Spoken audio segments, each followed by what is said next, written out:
Fala galera gremista, aqui é Wagner Romero falando de Grêmio, nada mais. Deixa o like no vídeo, se inscreve no canal, ativa as notificações e não se esquece de dar a conferida lá na nossa patrocinadora Débora Fleck, personal trainer. Chama ela lá no Instagram que ela vai te explicar tudinho da consultoria dela, tá certo? Bom, o trabalho do Mano Menezes, para mim, ele é um trabalho que acabou. Se não acabou, está em processo de finalizar. E por que eu acho isso? Independente do resultado de ontem, de mais uma derrota fora de casa do Grêmio, mais um jogo onde o Grêmio praticamente não cria nada, não mostra nenhum tipo de avanço em termos coletivos, táticos, de jogadas trabalhadas, alguma coisa nesse sentido, de um time minimamente organizado em campo. Independente disso, eu acho que o trabalho do Mano Menezes, ele, se não acabou, ele se encaminha para terminar por causa desse bingo do Mano Menezes que eu coloquei na capa do vídeo. E por que esse bingo do Mano Menezes? Porque se a gente for olhar os últimos trabalhos do Mano, e vamos ver um trabalho que estava aqui bem próximo da gente, que era quando ele estava no Internacional, né? Ele começou muito bem, fez um campeonato brasileiro ali de recuperação, do Inter, levou o Inter para Libertadores e tal, aquela coisa toda.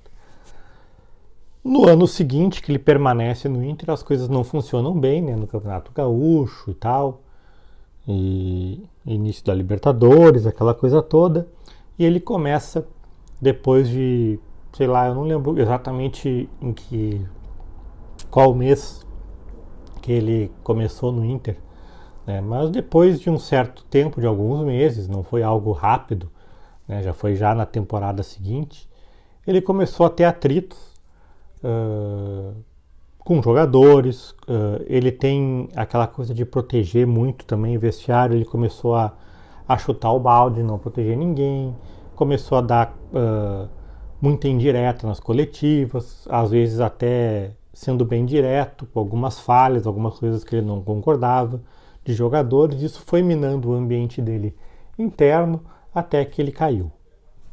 E aí basta tu ver as entrevistas dele na época, se quiser consumir aí os vídeos de quem acompanha o Inter também, para ver o que eles falavam na época. E aí veio o Fluminense na carreira do Mano Menezes.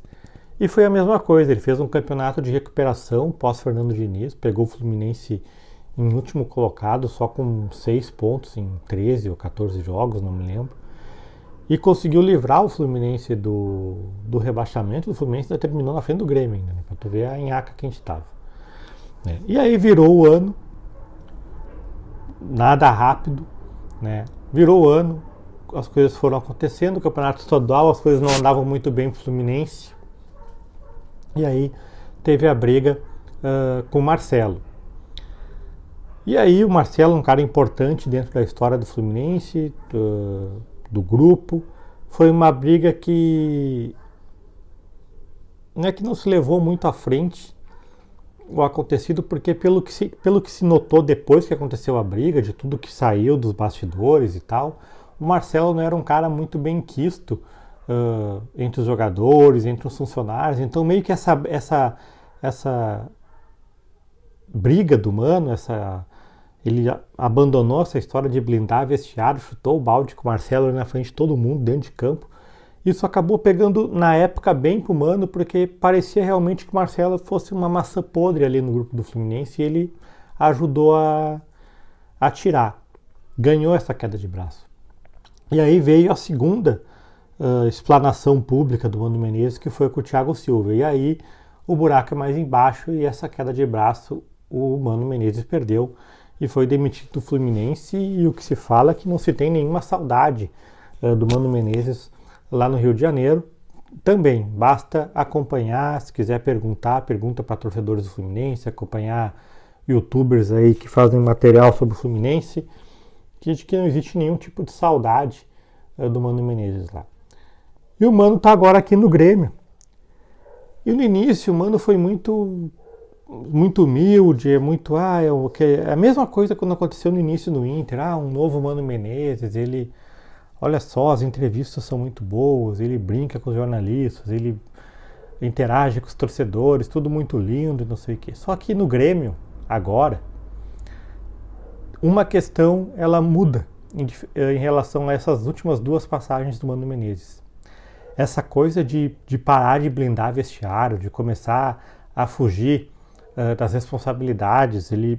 Nas últimas entrevistas ele não está falando nada de que a culpa é dele, de que o trabalho não está acontecendo. Ele está claramente botando tudo em cima de jogadores. E realmente nessa última entrevista agora, pós-derrota do Fluminense, só faltou ele falar o nome dos jogadores que ele estava querendo falar, né?